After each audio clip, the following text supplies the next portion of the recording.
Okay, go ahead and call the meeting to order. Pledge of allegiance.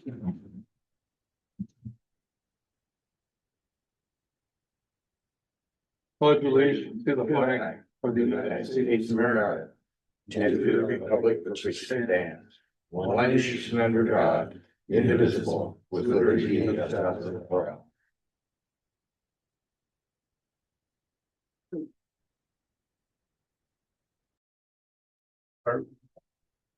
You will call.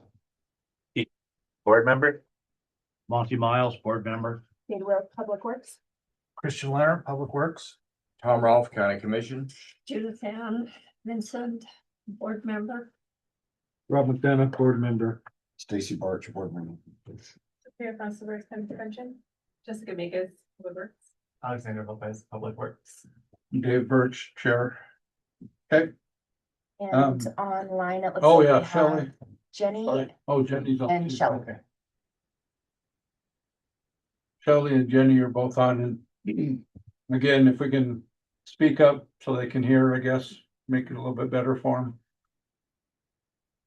them.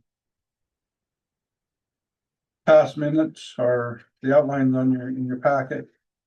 They're also online. No real public comment, right? Nobody's here. Action items? Nothing. We had no. Anybody have anything they want to bring forward as an action item? We're whipping through this agenda. Okay, staff reports. Go ahead, Len. Just been pretty busy, but just some of the highlighted areas on what we've been working on. Been able to, Kevin Sheridan from BLM has been able to get back to work. So we were able to sit down and start working on our scope and work plan for the NOFO for the upcoming season. So we're gonna put that all together and sort of help come up with a contract, so that way we can get ready to go out for contractor. We're gonna have a contractor do that work for us. We just don't have the ability or the manpower to be doing that, so it'll be just easier to do it that way. Get the most out of it. So more to come there. When we get that sort of put together, we can show everybody what we got going on. And another thing, we were able to procure our UTV. It was 2026 Kawasaki. The bed size a little bit bigger than Polaris, but it had the highest GVW where we could put, it's like 1,600 pounds in the back of that. So should be able to be good and sturdy to put a good size sprayer in the back of that. And once we get that, checks will be cut this Friday. So next week we should be able to go pick that up. Go from Where'd you get there. it from? Helena Cycle. Is it 6-wheel? No, it's not 6-wheel. It's just a 4. Yeah. Much weight. Yeah. It's pretty cool. I'm not a huge fan of the 6-wheelers. They are good. They are stable, but they're very difficult to drive around in certain areas. Anyways, so. Yeah, Kevin, they have one at BLM and he was struggling where we were spraying that last horse. They're not nimble. Every, logging road you go down, I mean, he was a 6-point turn where I could just go in and out. So When he got a flat, he had 2 flats on the same side on the river. Oh, Last no. 2 of them, that was Oh, no. crazy. yeah. Another obstacle. Yeah, so, I think it worked good. It'll work good for that. I believe, Search and Rescue up in Lincoln purchased the same thing too. So that was, where else we're looking at that. And then with that, we do have 3 pieces of equipment up for auction as well. So that will end next Wednesday at the end of the day. So, on the 10th. So, Who's the auction through? oh man, it's I can't remember the name of the website. I can certainly find that out real quick. I can't think of it off the top of my head. That eludes me on what auction site it is. But they are out there. The buggies seem to be really popular. They already have multiple bids. It always seems like for the pickup trucks or the spray trucks, it's sort of like the last 3 or 4 days, that one gets a little bit interesting. Everybody just sort of wait and, to place a bid till the very end. Christian, you guys got a Polaris a couple of years ago? Do you still have that one? Yeah, no, these are old pieces of equipment. Old ones, yeah. Yeah, 13 and an 07 Polaris, and then I think it was an 07 pickup truck, spray truck. So you've got the two new buggies basically. Yeah, two new buggies, yes, Awesome. and we still have, I did keep one of the old Honda Reds too, so there'll still be 3 buggies. But I'm reducing, we don't need that many buggies, so, and mostly what we use our buggies for are not necessarily like off-road stuff like what you do. We use them in certain occasions, but a lot of time they're really good when we use them in, smaller projects or crack spraying or, safe to get off the road too on highway projects and stuff too. They're able to get off the highway, so we're not on the highway. So more to come with the ones on auction. I can certainly find that and let you know on the auction site. It's one that a lot of. It's usually in March, isn't it? What? The auction, or is it? That's a for different- state surplus. There's a auction site that they've used for a couple years and it's really nice and handy and stuff and, we get more money in return and they seem to do a much better job on getting better bids off of. We've found that. So that's sort of just the route that, our shop manager I sort of found, and that's sort of just the way we've been rolling with that. So we've had good luck selling our equipment there. We made pretty good money off that last spray truck. So, or got a good chunk back. Another big thing we've been working on, it's budgeting season for fiscal year 27, so we'll be working through that. And then another thing, we've just been prepping Lily, the Big Sky Watershed's office, and doing some also cleanup of some old records and clean up while we're doing that.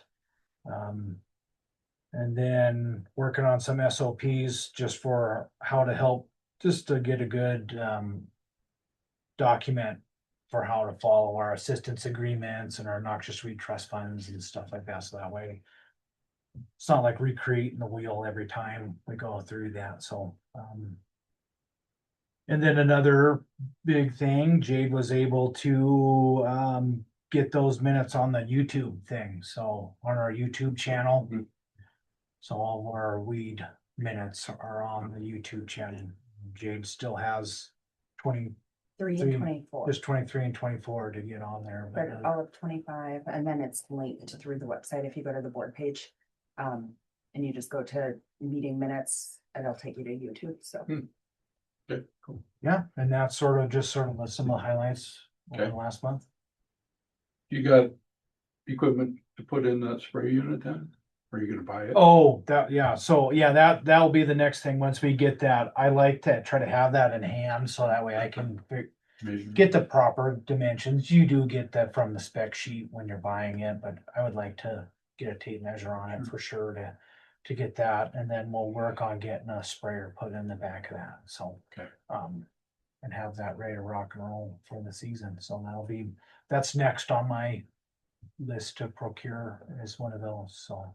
And that's all included in that CIP for getting that equipment. So the point is to get that piece of equipment at the same standard or, that you had purchased the last one for. So buggy with the sprayer. So Okay. I'll be going out and see if I can get one built for us for a reasonable cost. Okay. Any questions for Christian? Jade? I don't think I have any updates that you didn't cover. Yeah, thank you. Tom? The fact that you're all working with that CIP, I think is really important. The whole county is operating with these plans for replacing vehicles and purchases that we're gonna need. And you'd be absolutely amazed at how few local government units use that kind of a philosophy. They they don't plan ahead for their expenditure. And thanks to Nancy Everson, who was here many years ago as the chief financial officer for the county, they started working on that plan. And it's absolutely one of the best things that's ever happened. You can buy things when it's best for the county, and you don't have to wait until they break down, if you want to replace equipment and whatnot. So I really believe that your county financially is in better financial shape than virtually any local government unit in the state. That other counties now are starting to try it. The city of Helena is starting to try it. Whether they'll have the tenacity to keep up with it or not, I don't know. But it's the plan that most of us use in our own personal lives. If you're going to plan on buying something. But the thing that happens, and that I've noticed, every once in a while, the staff will find a almost new, whatever they're going to look at and buy, save a third off the regular price, and because we have the money set aside for it, they can do it and save the money. And I really believe, like I say, Lewis and Clark County is in better financial condition than virtually any other local government unit in the whole state. And it's not something that I started, but I sure believe in what they're doing. Nancy Everson was the brains behind it. And then, different managers in different departments bought into it, and it really works. Yeah. There was a piece of road equipment that we use that's a little bit uncommon. It takes basketball sized boulders and breaks it down into gravel. And we got a chance to buy a demo for probably a quarter the price of a new one, because the opportunity was there. And just time after time, it saves you taxpayers money, and it works better. So be sure and when you get a chance to chat with different department managers in the county, you let them know, if you believe in that sort of thing, to let them know how important it is. Yeah, they know it, but I think they deserve the recognition for what they're doing. It's I give them a bad time. I tell them it's the Dave Ramsey approach to local government finance, and it really makes a difference. We're starting again the building the budgets that will be approved in June, July, and that process starts all this time of year, all the time, and so everybody's working on it, planning for it, and I think you'll be pleased with it. We try really hard not to have to raise taxes. Once in a while something comes up and you don't have a choice. Have very little debt. Only 2% of our total budget for the county is debt related, and those are things that the people have voted in. That they wanted beyond what the county was normally going to do, like the remodel of the detention center, the jail, and the open lands money that was set aside to buy conservation easements and whatnot. But everything else is pretty much paid for. A few of our SIDs have some debt, but that's pretty minor compared to the whole thing. Yeah, and I think, those, like you said, are special districts in that, the benefited properties have had a say in that, right? They've chosen to take that on individually. Maybe they're getting the road prepared so that they can probably maintain it for a longer period of time, and they need to get a good base in there, or whatever it happens to be. But like I say, your county's in pretty good financial shape, and it's working. That's good to know. Okay. Jessica? We also have Director Chambers on. Yeah, so I didn't know which one you guys want to do it. Let's, check in with Jenny. Go ahead, Jenny. You're muted. Yeah, I don't, okay, I got it. You can hear me. Can you hear me? Yep. Okay, yeah, I've got a new workstation over here, so appreciate that. Not a lot of updates for you guys today across all of Public Works. We're just changing transition on season, so gearing up for winter and snow removal. Plus, like Christian said, we're just now preparing for budgets for next fiscal year, getting quotes to prepare budgets on what that looks like, and then getting some of our procurement organized so that we can hit those out, you know, the February, March timeframe, so we're ready to go for construction next year. So just a lot of those activities in general. So, but I didn't have any major updates for the weed board today, but thanks, guys. Okay, thank you. Anything else to add? Chair, not really. We are fully staffed finally in our special districts programs. We already had our last open position filled in mid-November. So Conrad Bentley has joined our team. He's actually a mechanic over at the shop. So we're happy to have him on board and learning quickly, which is great. I would say also snow removal is big right now. We're all ready for that. So Public Works team, as Jenny mentioned, also our special districts team is ready for that when we do get a substantial amount. And then the project planning, the budgeting that Christian and Commissioner Ralph and Jenny mentioned, that's a big focus right now. So identifying those projects and going through that budgeting process. And then, yeah, as Christian also mentioned, the staff have been working really diligently in the back behind where Jade is to get that space ready for our Big Sky Watershed Corps member, Lily, when she starts at the beginning of January. So we've been hard at work there. Good. Okay. Thank you. Alex? No updates other than we'll touch on in discussion. Okay. All right, cool. Any questions for any of the staff? No? Okay. Do board member reports. Nothing for me. Okay. Nothing except working on Big Sky Watershed. Do to them. I guess not really too much for me either.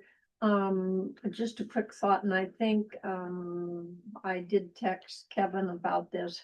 The beavers are working in prickly pear, and that's I don't know what they're how it's gonna end up. But if we get a lot of ice, it could be a problem. We get ice and snow and that creek backs up.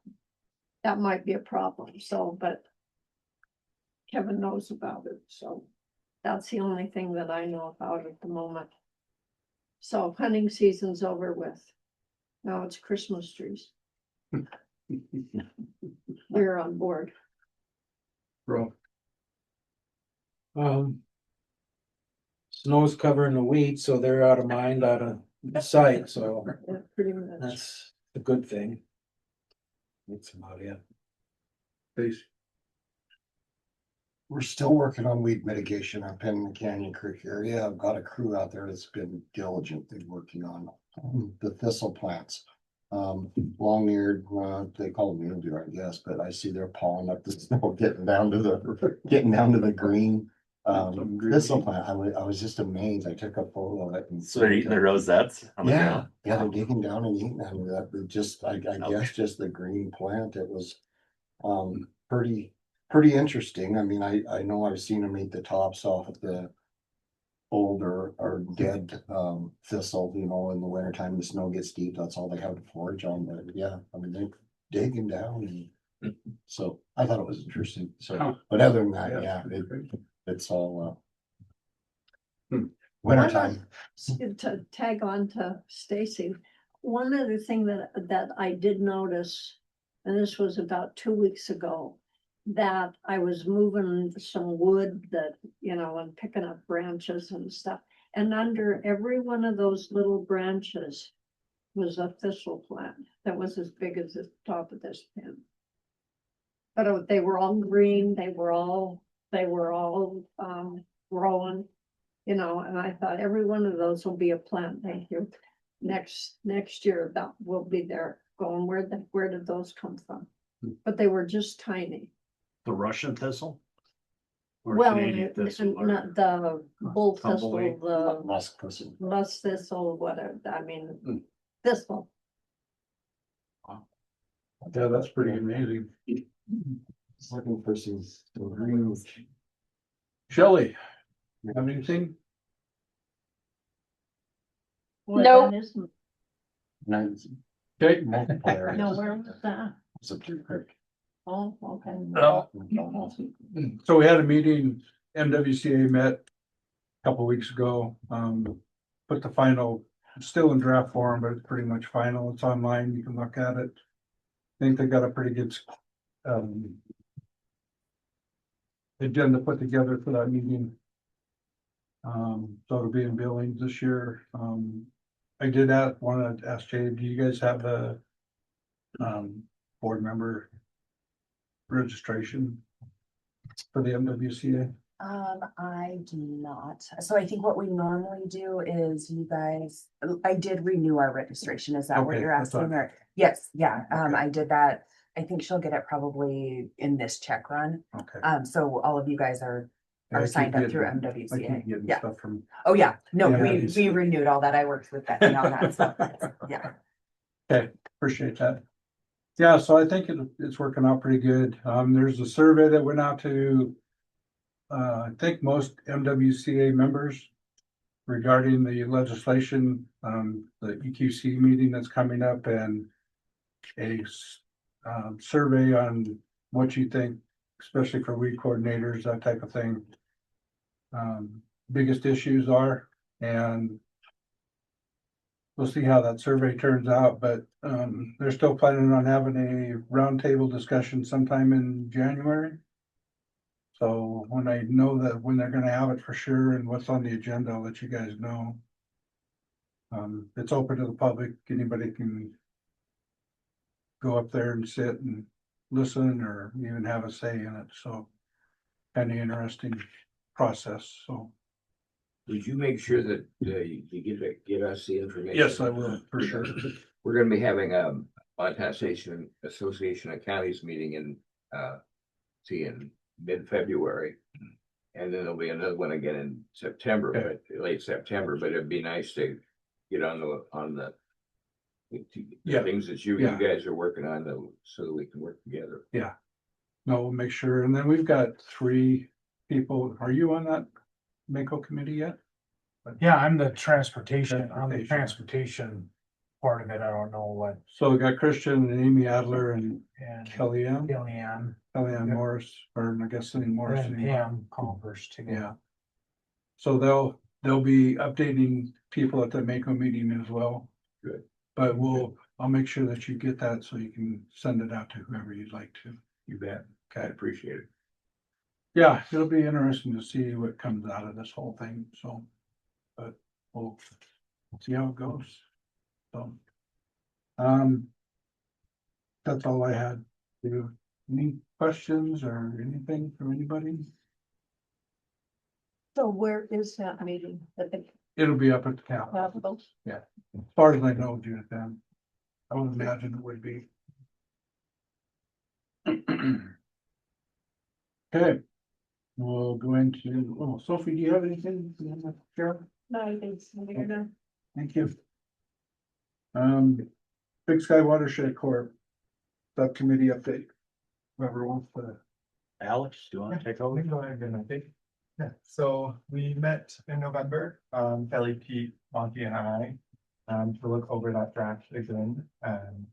We feel like it is a successful plan that Lily will be able to perform all those tasks. She's a college graduate. She's very recently graduated too, so she's still like kind of in that flow, like constantly working on things. And so yeah, I feel like we're pretty confident that she'll be able to fulfill those. We tried to break it down more so into like objectives, her professional development and the deliverables that would come out of those. Which I think will be really helpful when we work on our work plan together in January. So I hope you guys had a chance to look that over.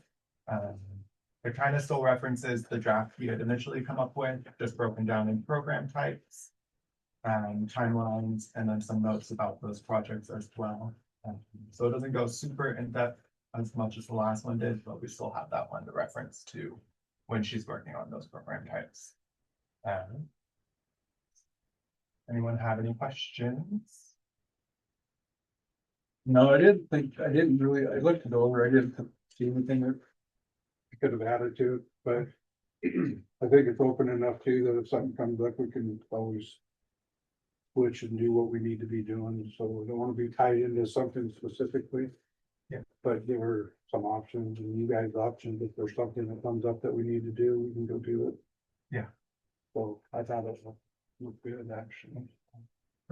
Yeah, and I've been developing on like her first week of work and also what her first month will look like. So she's really set up for success. I will be out the month of January, so Jess and Christian will be stepping in to facilitate that portion of the month. So I'm just trying to make sure that everything is in place and really is set up for success when she arrives, as well as Jess and Christian. Yeah, January will be here before you know it, so. Time flies these days for sure. Okay, cool. Any questions from any of the board members on the Big Sky Watershed?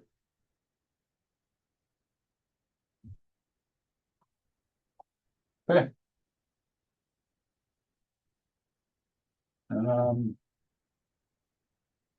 Compliance, non-compliance process. You or Alex? Yeah, I mean, me and Alex can both take this over. I might let Alex go ahead and go with this. He's the one that did a lot of a lot of, not all the work on getting this put together, so. Yeah, I can definitely take over. So this is kind of like a document that essentially is like for the division as well as the board. It's kind of like our workflow through voluntary compliance as well as the non-compliance side. So I hope you guys had a chance to look it over. It's pretty dense. We've met with legal a couple of times to make sure that we are following the code. And so essentially our main goal is to try to work towards voluntary compliance as much as we can prior to the non-compliance side. So the division has taken on the responsibility of a first inspection and first letter, which is not part of the Montana Code annotated. That's just an extra step for us to try to establish voluntary compliance as much as we can. And so after that process is when the non-compliance process actually begin and when then the board would step in. It changes not too much, but kind of a lot at the same time. So there would be some expectations from the board and some changes on things that would take place in the meetings. So like the board would need to review those non-compliance determinations on whether or not a certified mailing would be sent following our actions as a division toward voluntary compliance. That would happen at scheduled Noxious board meetings.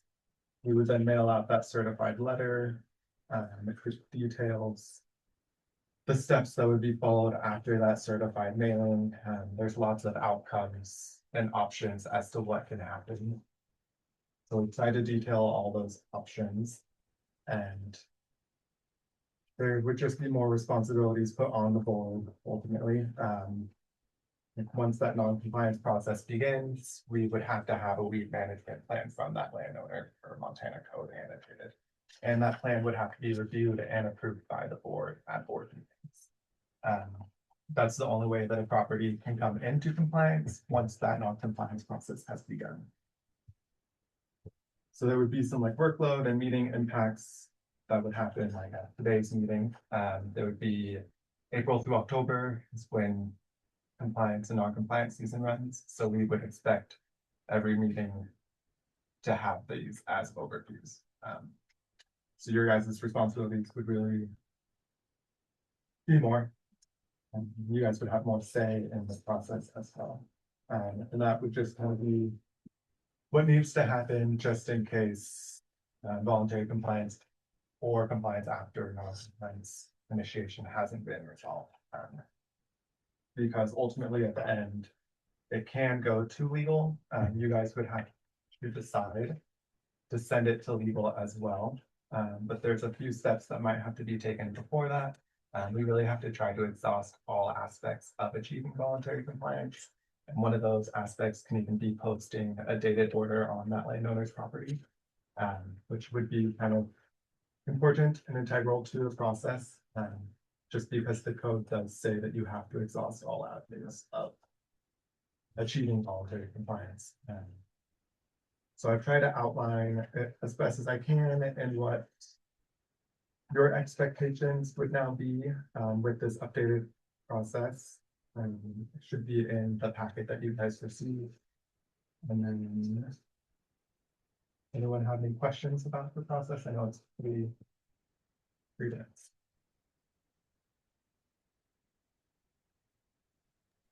So my question would be, we have your compliance is from April through October, but oftentimes in the summer, we miss a month or two of meetings because everybody is so busy and going in 1,000 different directions.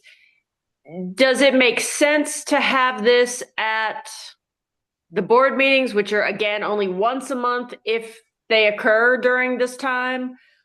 Or does it make more sense to have a subgroup so it's not done at the larger meeting and can be done at a more at a faster schedule, basically, so that things keep moving and we don't lose time? Yeah, that's a really good question, Shelley. We have discussed this. We discussed possibly having to have additional meetings to address these. So that is an alternative. It could be done at the regular scheduled meeting, or we could try to identify an alternative route. This process is going to make it an elongation of the original process, just because not every inspection will line up with the scheduled meetings. And even with an alternative scheduled meeting, those inspections could also not line up with that timeline. So that would at least allow us to review other cases, but it might not allow us to review all of them. So have the same issues, but it would leave the board's time at this regular scheduled meeting for what is normally spoken about, and then there could be an alternative meeting. Yeah, I kind of agree with Shelley on this. I think that if we had a subcommittee to at least handle the ones that aren't going to be at the regular board meeting, if something comes up and you guys need to move on something, then the subcommittee could actually take a look at it and move it forward if we needed to. Unless, there's no big hurry on timeline and it goes to the regular board meeting. But there are times that we don't have a scheduled meeting in the summertime as well. So I think that could be an issue on a couple reasons. But I do think that if we had a subcommittee put together, and I'm not talking big, I'm just talking like 3 of us, to be able to either come here or by Zoom and look at and have Alex on there and Christian, then we could figure out what we need to do. And if we need to move it forward, we can. If not, we can postpone it until the regular board meeting. But I would like to know what you guys think about that idea. I mean, to me, that makes the most sense. So Dave, a quick question for Alex, I guess, and Jessica and Christian for looking with legal. Does that meet the attention of the statute to have a subcommittee of the Noxious Weed District Board? Because I was my understanding that they would still have to be public noticed. They'd still have to be board meetings, they'd have to provide public comment and you'd have to potentially have a quorum. So would it be allowed through the statute to have a subset for actually formal compliance on that review process? Jenny and Mr. Chair, no, in effect, no. So the purpose, right, of a non-compliance policy to update this with the statutes that we have available to us, right, are to make it so that, you know, we have our voluntary process that we do. Hopefully, we get most people with voluntary compliance. If we do want to go into non-compliance, following our statute, we do have to have that non-compliance approved on, voted on by a quorum of this board. So it will take, if we do want to go this route, what we have available to us by statute does require a more comprehensive participation from the board to vote on and get to that point. That being said, you know, I recognize the summer is difficult. To follow this process and the intent that it lays out before us by statute, by law, we would have to have that documented and go through this board to do so. You could have a subcommittee working on it to identify details and things like that to present it to the board, but you would have to have that board meeting, likely special meetings, and have that quorum and vote. Yeah, that's kind of what I was getting at, is not to actually approve or disapprove of it, but to get everything put together so we don't come to a meeting and have to do the same thing over again. Right.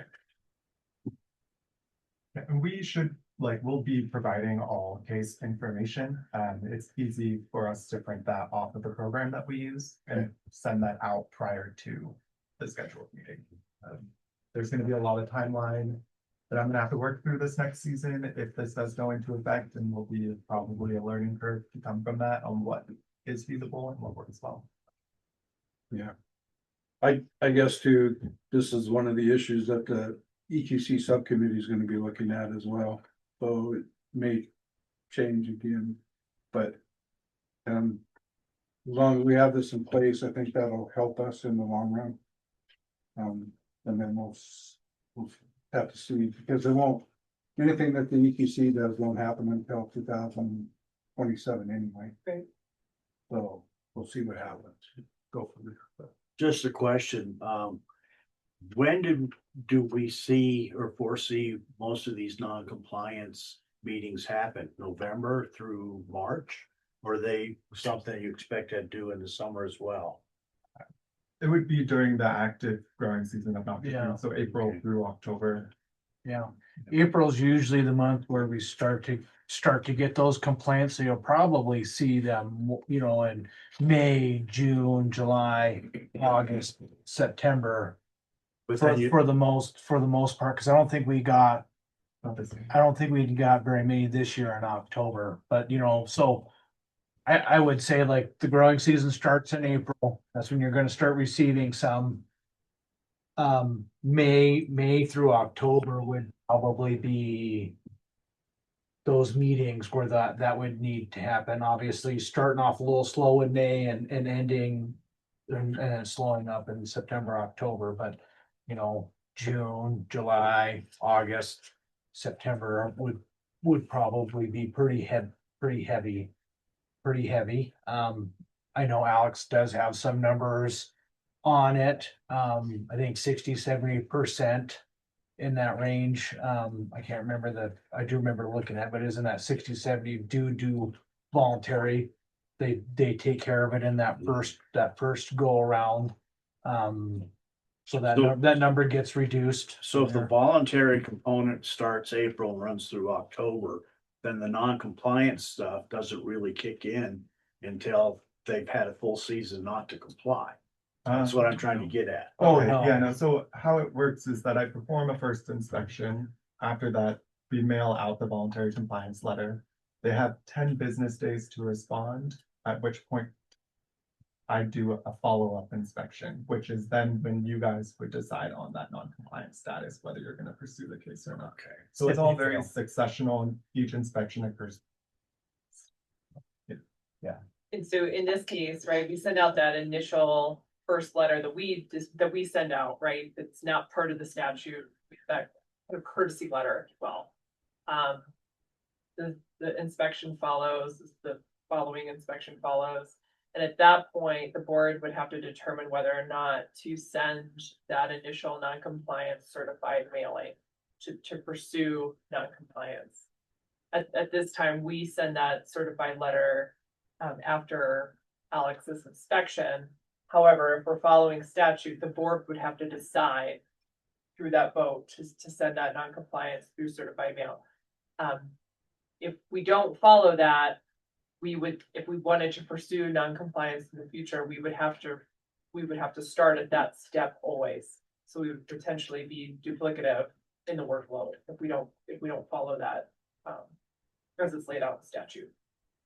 At that point too, if I'm not mistaken, if we got a management plan back after that certified mailing, after that is initiated, the board also has to approve that that management plan. That's also laid out in statute. So we're adding those two steps initially that we don't do currently. So question, we never, to my knowledge, there's not been a board meeting in July. Certainly not in the last 2 years, and I don't think they probably happened before that either, because the first Wednesday is usually somewhere around the 4th of July weekend. Everybody is paying or killing themselves doing whatever insane thing you do during the summer, or working your butt off trying to make money. So I don't think we've had a board meeting in July in, at least not in my tenure. But so that's an issue. The other is that my question would be, you made the statement that we had to have a full meeting and it has to be public noticed and it has to be this and that and the other thing. Is that part of the statute that is with this, or is that something else? In other words, can you send the non-compliance letters to us for approval via email and get response back that way? Does it have to be a full board meeting? Does it have to be a full board meeting with everybody that's sitting in the room right now? Or can it be a board meeting of just the board? Those are the questions that I have, because there's ways to make this move faster, and there's ways to bog down and be inefficient after being fairly efficient up to that point. Chair, to that point, Shelley, thank you. And you're not wrong. I don't think the statute's designed to be necessarily efficient or take into account that board members are busy. That being said, to move through the statutory process that we have before us, that meeting, that publicly noticed meeting would be required. You also have to give those landowners that would potentially be affected, you have to give them that opportunity to be legally noticed of that meeting. You could still hold it, I think, in Zoom. You could still participate that way to make it a little bit more efficient, so you wouldn't have to drive, but you would still have to publicly notice and have that quorum and vote. And Chairman and Jessica, couldn't the July meeting though be a subset of the agenda items? It wouldn't necessarily have to have staff reports and board member reports and all those things. It could just be the action items needed for the board members to consider. So it could be potentially a shorter meeting.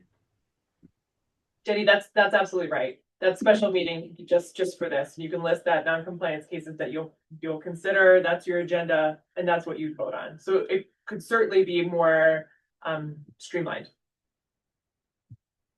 Yeah, there's nothing that says we couldn't.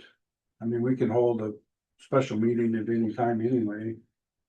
So there may be times when we do have a meeting early in the month that we need to have one in the middle of the month for the same reasons, but. Right. But if they were kind of like what we did with the Big Sky Watershed, I mean, that's the only thing we had on the agenda And that's what we would do with these as well, is just have specific things tied to that agenda. So it's not a full board meeting. Mhm. So I think we'd be in pretty good shape that way.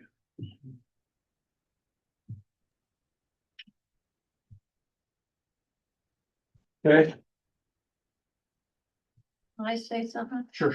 Um, maybe we should not. Maybe we should move the July meeting to the second week of July, which is after the 4th. And then move the September and plan a September meeting on our regular Monday. And that way we'd at least know that we were covering 11 months. The only month we wouldn't be having a meeting would be February. If July and September had to only do with non-compliance, then we would have an idea of what we needed to deal with coming and going. And if we needed to have a full board meeting, we could allow that time. If we didn't, then July and September, we could just do what we needed to do. Is that a thought?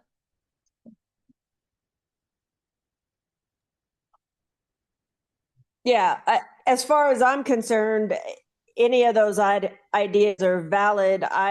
My biggest issue is just that if we wait around to have a full board meeting to move forward on noncompliance, we may have lost a month or more worth of time where compliance could have been pushed, and we're going to lose a season basically of people fighting about it or delaying it or et cetera, et cetera. And so I'm just trying to look for ways to streamline the process and get it through faster, and also make it easier for people that want to show up to do, if they have something to say. It's pretty, I've sat through other board meetings when you had something to say and you end up at the last thing, and by the time you get there, you're irritated and frustrated and wondering why you couldn't just say something at the beginning. So I guess that all of that having a separate meeting that in general wouldn't have to last as long and could just be dedicated to that seems to be a really good way of streamlining the process, and then having a little more flexibility in terms of when that happens. But I'm good with whatever everybody decides, but I just am, I'm trying to think about it in terms of a short season, everybody's super busy, and that includes the people that would be potentially coming to talk to the board about a non-compliance. So just my thoughts. Mr. Chair. Sure. Shelley, I think that's really valid, and I think that's good to think about how this will play out, right? The reality of the situation. And I think that's the discussion today, right? How involved does the board want to be with non-compliance? Do we want to follow this process? Do we want to keep it solely voluntary? Do we want to leave that avenue open for formal non-compliance or not? And that's really up to the board and the amount of involvement that we want to have as a board. And that's a decision for you all. Isn't that determined by statute? That if we're gonna have a non-compliance, it has to come through the board? Yes. Yes. So if we're gonna have it, we have to be involved. Yes. So, yeah. And in the way that it's laid out. Mhm. Yeah, and Mr. Go Chair, ahead. just to add to, this is we've always sort of done the voluntary compliance piece that has been a part of this before I was here. I sort of took the same thing and ran with it. And this is the specific way on how we as Lewis and Clark County weed district and division are going through this. Not everybody's gonna follow the same process. We, like Alex been saying, we have a specific program that we use that does help with a lot of efficiencies for us, and it collects all the data and all that information, and it is easy for us to print those cases off for everybody's review. So yeah, like Alex said, this is a very dense piece, and we do eventually, on how we want to move forward with this, we do want, you guys are gonna have to make a choice on how and what we want to do here, and then whatever we decide from there, this will be a part of our noxious weed management plan that we submit to the Department of Ag. So this will be the section in that as well, which is also required in statute for this to be in that as well. So anyways. So have you ran it by Nico or by the Yes. attorneys? Yeah, Okay. Yep. Yeah, What's their thoughts? this is the path. yeah, Yes, yes, I we've would- had a couple meetings, with the attorneys to make sure that we're setting up a process here that would follow that statutory requirement. If we were to go do that non-compliance piece at some point in the future. They would be comfortable continuing that non-compliance if needed?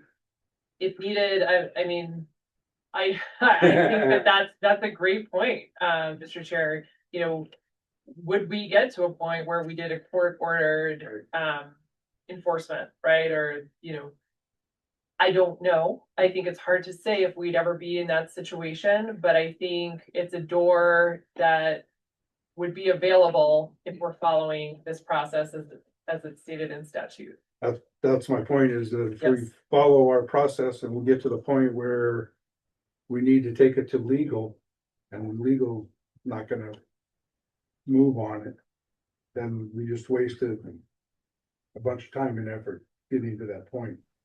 But I do think that we need to have that in place. I would like to make sure.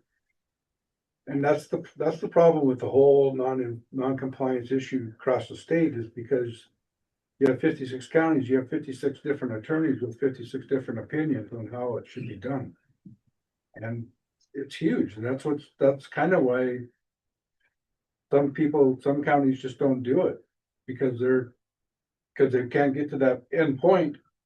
Their attorneys won't move it past into the court, so why do it? Which is valid, but still. You know, I'd hate to have put a bunch of extra time and effort from the board into putting somebody all the way through non-compliance just to have the attorney say, we're not gonna take it anymore. I think that's a really valid point. I think,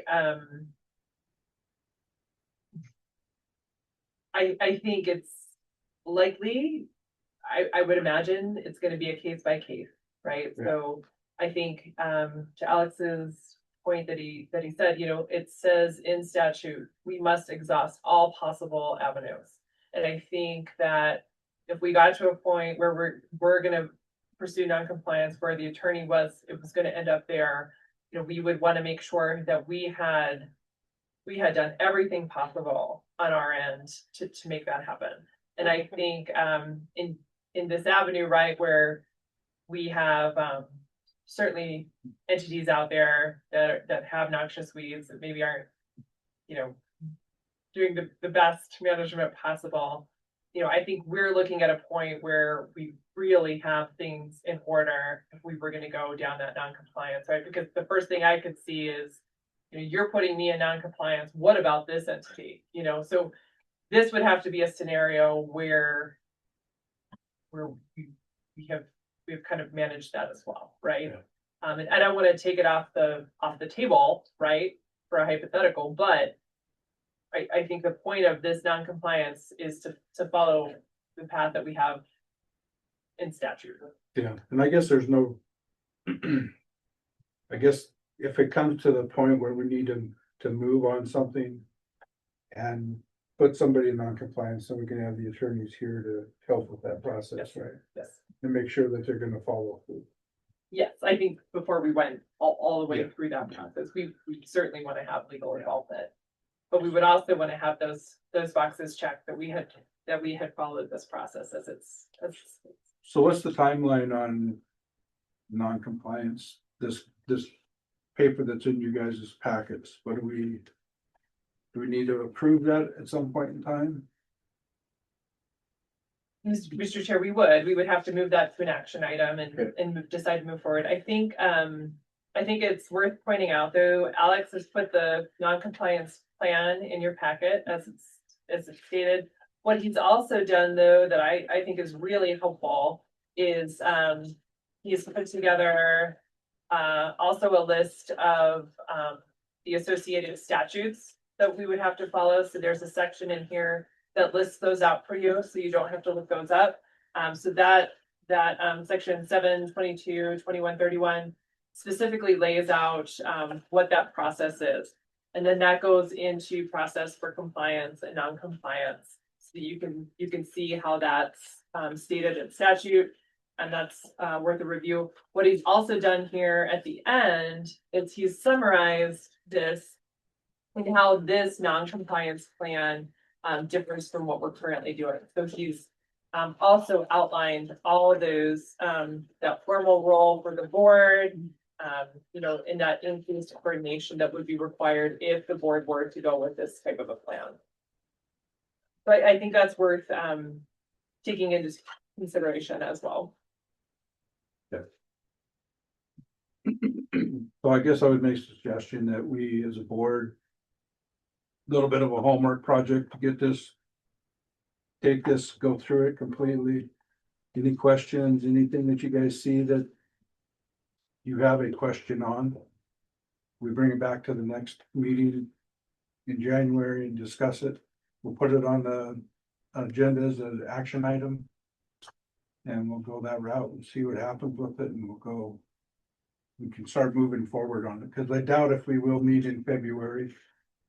But I was looking at the calendar, kind of segues into this next topic anyway, but so July 4th is on a Saturday this year. So the 1st is on a Wednesday, which would normally be our normal meeting day anyway. So I suggest that we just plan it, have a plan for a meeting on the 1st of July. Yeah, that's normal. and just so you guys know, Jay does have a 2026 meeting work plan on the very back. And it was just a rough draft. This was something that we wanted to work on, so like we can change July 8th to the 1st. Yeah. Um, And then the same way with September, because Labor Day is on the 7th of September. Mm. The 2nd would be our normal day okay. to meet, which is a week before, 5 days before that, so. Mhm. And right now we do have a meeting scheduled for the February 4th to on the 2026th, Okay. which we can, you guys can, we can always talk about it at the January meeting if there's stuff. We don't have any action items or you guys needed another month or whatever for the review of the non-compliance, but I think February we want to certainly have that taken care of, so we can get that put into our management plan. Just as example, or if you guys want to cancel it, that's fine, but that's sort of what the dates are. And what we've done in the past, if there's anything you guys would like, because at the January meeting, we sort of approve a work plan. But then the other events, 2026 other events, that's gonna be a living document as we come up with stuff. We'll try to add to that as we're going, that January, February, March will be So be building. I guess in looking at it, since Alex will not be here on the 7th, right? On the January. Instead of doing it in January, maybe we could schedule it for the 4th of February. The non-compliance issues. Non-compliance issues. Okay. Instead, and that way, because of Christmas and travel and everything, it's probably gonna happen anyway. I think it'd be better for the board to have a little extra time to take a look at it. Okay. And we can discuss it on February 4th. That should give Sounds us good to plenty you, of Billy. time to get that into our plan and stuff too. Yeah. I mean, we can have a pretty specific agendas for those days that we need to discuss Just, those two items, so. yeah. And then that way we're scheduled in, we've got everything ready to go in case we need it. And we'll be setting a little bit better this year, just because of the way the holidays fall. Mhm.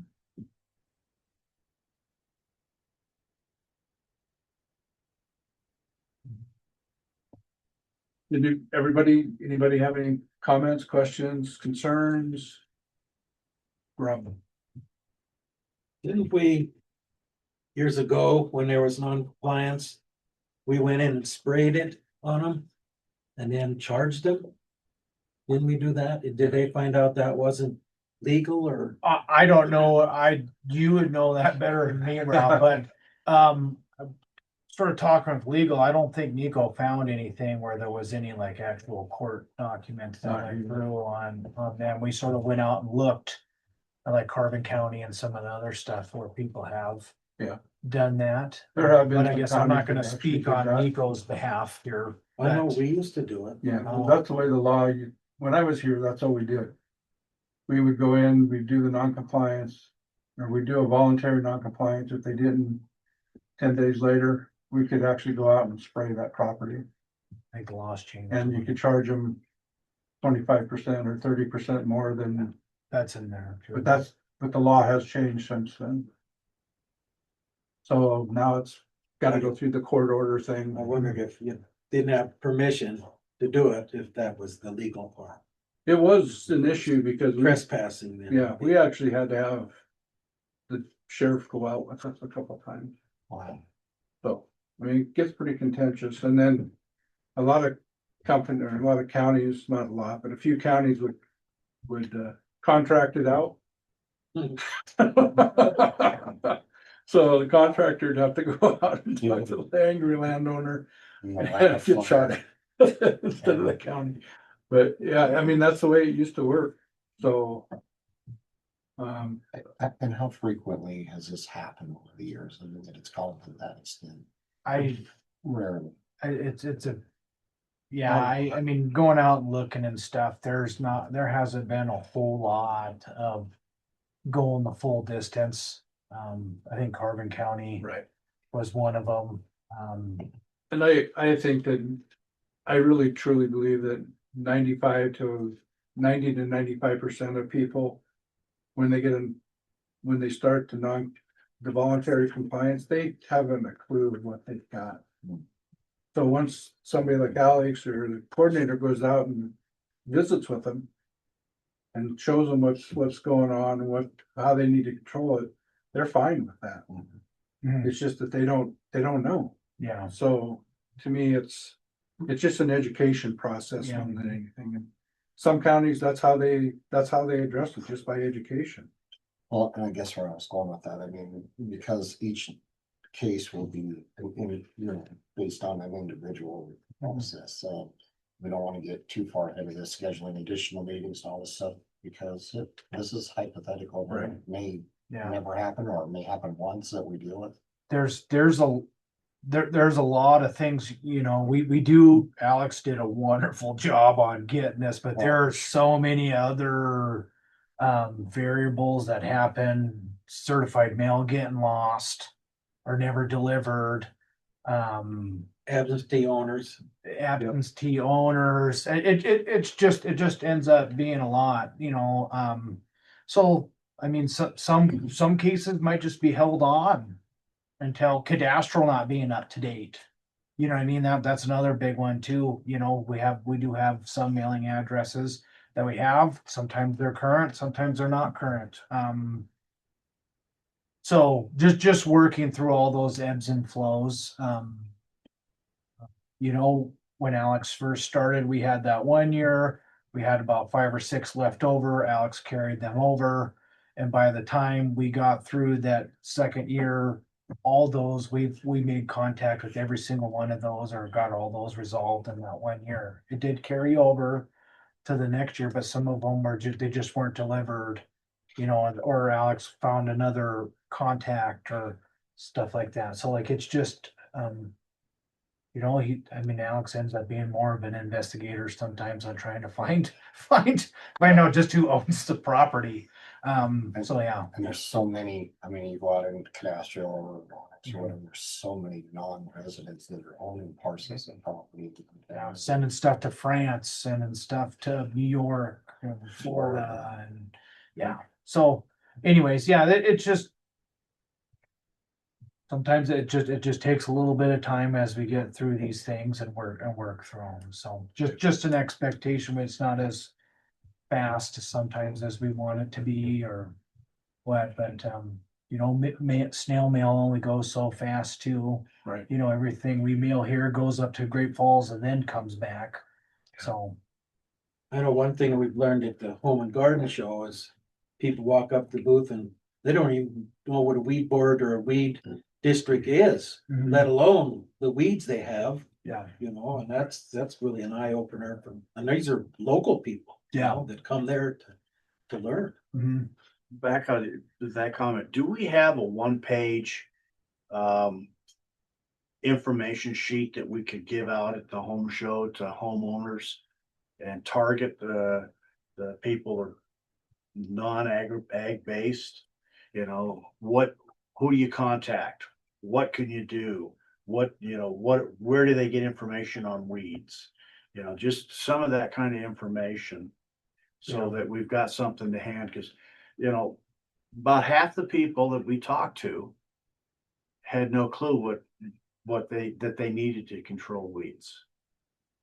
They Yeah. thought everything was native. They thought all that stuff was supposed to be there. Yeah. Yeah. I mean, that's why I really like our weed ID books. That has every county coordinator. It has biocontrol, has all that. I'm pretty sure Alex has another. Yeah, we have the Why Should You Care resource, which Yeah. is like a booklet that Yeah. goes over like what weeds and noxious weeds invasive plants are, as well as management techniques, and actually has like the hotspot weeds that you will commonly see within there, as well as identifying characteristics too.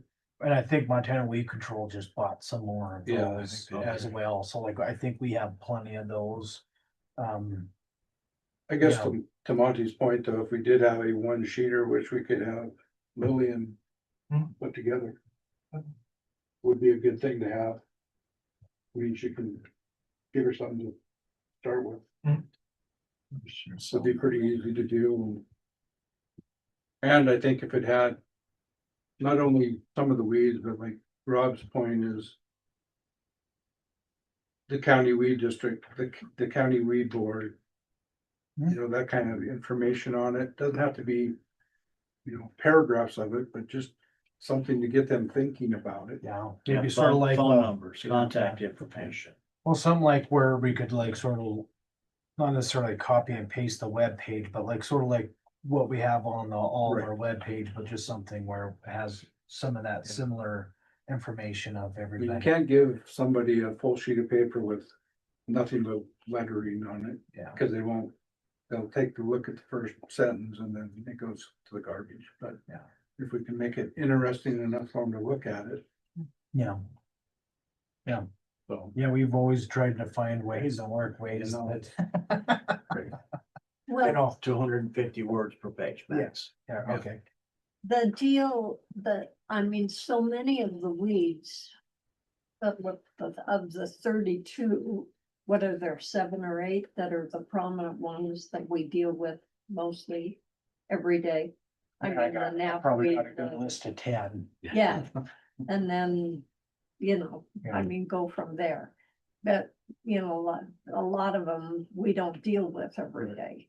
Yeah, most of, like, a lot of people at Home and Garden Show are concerned about Russian thistle or kochia or, which we don't deal with, But you know what? It doesn't hurt to tell them what to do with right, kochia, exactly. because koshia's their big problem. It might not be the state's, but it's theirs. I agree.